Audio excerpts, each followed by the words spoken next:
Hello and welcome to You've Seen It Before, Movie Reviews, Connections in Mind, and welcome back to my series of reacting to each and every episode of Season 2 of Star Trek Discovery. This is just, if you're not familiar already, this is just a series of videos that I started just to give my brief reactions on each and every episode and my thoughts as to how each individual episode went and where the future of the season might be going and prospects in that front, as well as some brief little analysis on things that you may have seen before in this episode, such as similar plot developments or character arcs, or even camera technique as well.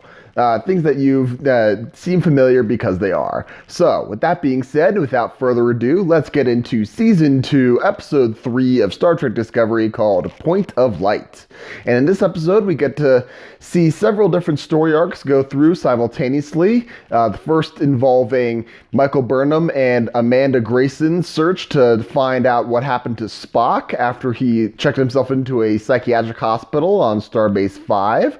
Also, the command training program aboard Discovery, which includes Ensign Sylvia Tilly and her ongoing relationship with her imaginary construct of a childhood friend who is, of course, dead at this point, and who couldn't possibly be on the ship, but she somehow still sees her, and also we get to see our first look in this season of the Klingon Empire post the post-war from season 1, as well as L'Rell and Ash Tyler's role in the newly formed Klingon Empire and the uniting of all these Klingon houses and how that would play out. And these all stories, I love this fact that these all three stories are going on simultaneously and they work it together really well.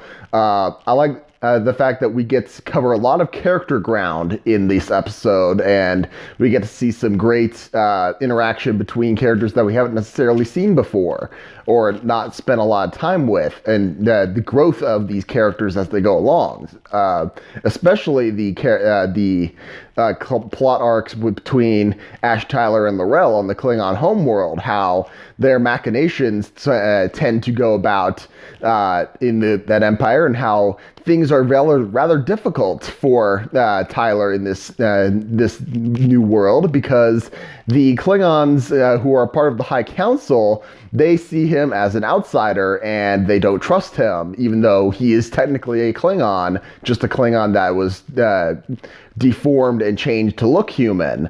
To me, this is very similar to the character arc of Michael from Stargate Atlantis, who was a wraith who had some prominence in his previous life, but he was experimented on to become human at one point. And even though he started to revert most of the way back towards being Wraith, the other Wraith never trusted him, and they felt that the stink of what the humans did to Michael would never fade, and he was always treated as an outsider, very similar to Ash Tyler in this situation. Another great thing about this episode is we get to see more about how Ensign Tilly is dealing with her seeing this person, her childhood friend, in her vision at almost all times. We saw that briefly in the previous episode of how she was reacting, and she was very confused. But in this one, we get to see how May's presence, the character's name's imaginary presence in Tilly's mind, is adversely affecting her performance as an officer on Discovery. A lot of other sci-fi series have done this sort of thing where someone can only see a person and it's all in their head and they're reacting oddly to them. I've used in the past examples from Stargate, and one of my favorite examples is the character of Urgo from Stargate SG-1, in which all the teams of SG-1 are implanted with a small device in their brains that will project the image of the person known as Urgo, that all the people in SG-1 can see that person, but no one else around them they can. And so when they react to Urgo, it seems very, very odd. Similar to Tilly's situation, because she was infected by a mutated spore from the mirror universe, and it seems we'll be learning more about what this spore is, this life form is, in the next episode to air next week. So there's an interesting comparison there. Also, I really, just a brief mention on camera usage when Burnham is talking with Tyler, I should say, in her quarters. When Tyler calls Burnham, the way the cameras are played out, and they kind of play with how they're showing the communications with each other rather than just switching between hologram and real person. They kind of have the one shot in particular where half the room is Burnham in her quarters aboard Discovery, and then half the room is Tyler in his chamber on the Klingon homeworld, and it's just a cool visual way of showing how they're talking with each other and kind of sharing the same space. That reminded me a little bit of how they conveyed the imagery of communication in Star Wars: The Last Jedi between Rey and Kylo Ren, when they're communicating via the Force, and they kind of share the same elements of their environment in the same shot almost. So that reminded me very heavily of that. And that was it was a brief little moment, but I really liked that scene. But those are some main points of comparison that I noted in this episode. There are many more, of course, obviously. These are just the top few that I could think of.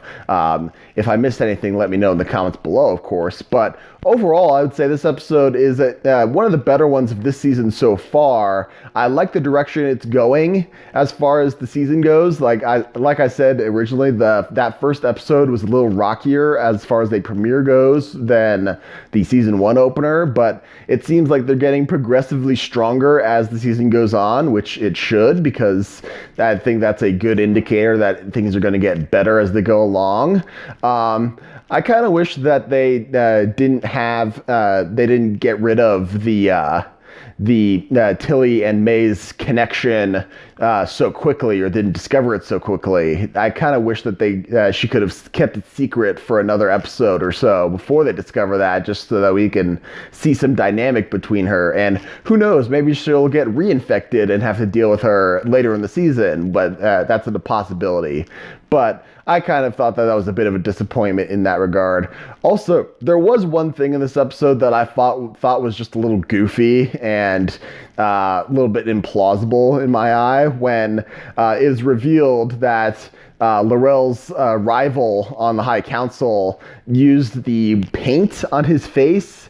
When Tyler rubbed the paint off of his face, it stuck on his hand for such a long time, and apparently it is a listening device, this paint. And to me, that just seemed a little too goofy and a little out there. Who knows? There might be a real-life scientific equivalent out there right now that I don't know about, but to me, in the way that how they were explaining that just seemed a little odd, and that didn't work for me. But that's just a minor nitpick on the course of things. I am very curious to see how they integrate the mythos of Section 31, which was only really established in Deep Space Nine and Enterprise as that went on, into the pre-original series mythos of the Star Trek universe, and how Emperor Giorgio is fitting in with all this as well. It'd be very interesting to see how that all works together, and if Tyler will be a full-fledged member of Section 31 at that point, and if he'll buy the party line at that point. So that'll be interesting to see going forward as well.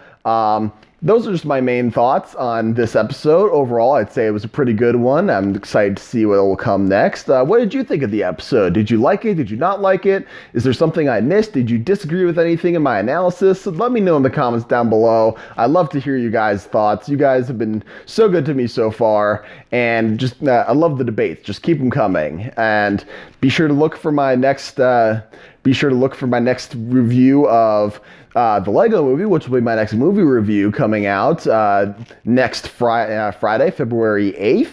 That's when the movie comes out. I'll be getting my review out a little bit after that. And be sure to look for my next reaction video to the next episode of Star Trek Discovery. As well as, if you're interested, I'm also doing my reaction series of every episode of Season 2 of The Orville. If you're interested in that, that is also on my channel. Be sure to look for those videos to post as well. So, thank you all for watching. I appreciate whatever audience I can get. You guys are awesome. But just remember, there is nothing new under the sun. And yes, you have seen it before.